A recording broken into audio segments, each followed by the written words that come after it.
Well, I mean, it just goes to continuing the arrogance of the McGuinty government. They talk about open and transparent. We learned last summer Metrolinx was overly open and transparent, so this is a continuation of that.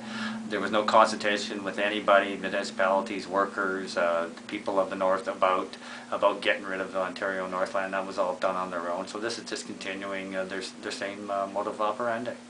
What are you hearing from the brass? Like, I mean, at some point, when do they notify you of this? Well, contractually, they're obligated to talk to us. They have to give us 3 months' notice to all the unions because this is an operational change that has negative impacts on our members, on the workers.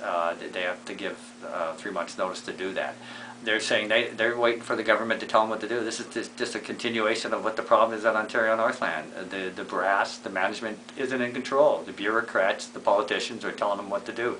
So this is just a continuation of what's truly wrong with Ontario Northland. This is just another example of what's wrong. There's interference, bureaucratic interference in this operation. The people at the top don't run the place. So this is painfully obvious.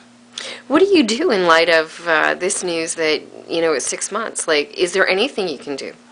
Well, I mean, we're continuing our fight. We met with Andrea Horath yesterday. Andrea graciously cleared some time from her schedule. We met with her for an hour. There was 3 of us from the GCA met with her.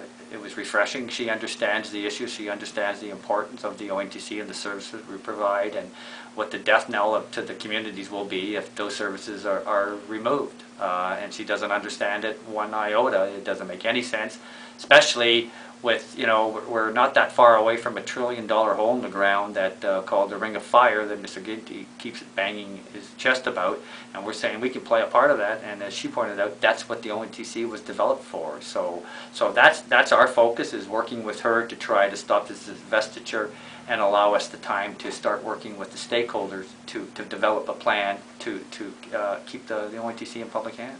She certainly does have a very good card, holding it in terms of, supporting that budget or not, and the fact that the ONTC is on her wish list of things to change.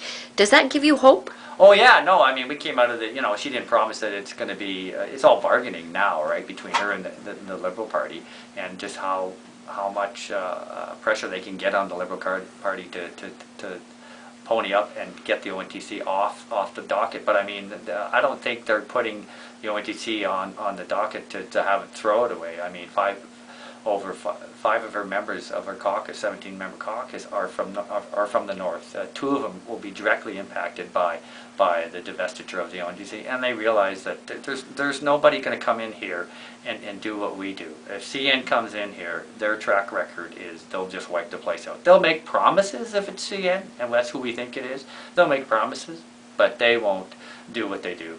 And nobody who takes over Ontario is going to continue to provide service to Jane Bay. And if they do, they want a subsidy. But, it's kind of strange if they're contemplating doing that, then you're going to give that to the private sector, but you won't allow us to do it. And again, it goes back to just the whole thing, the 23-cent solution. It's how come Southern Ontario gets treated differently than Northern Ontario. It's just a complete abandonment of the North. This is unbelievable. The North should be, storming the Bastille. This is damn ridiculous.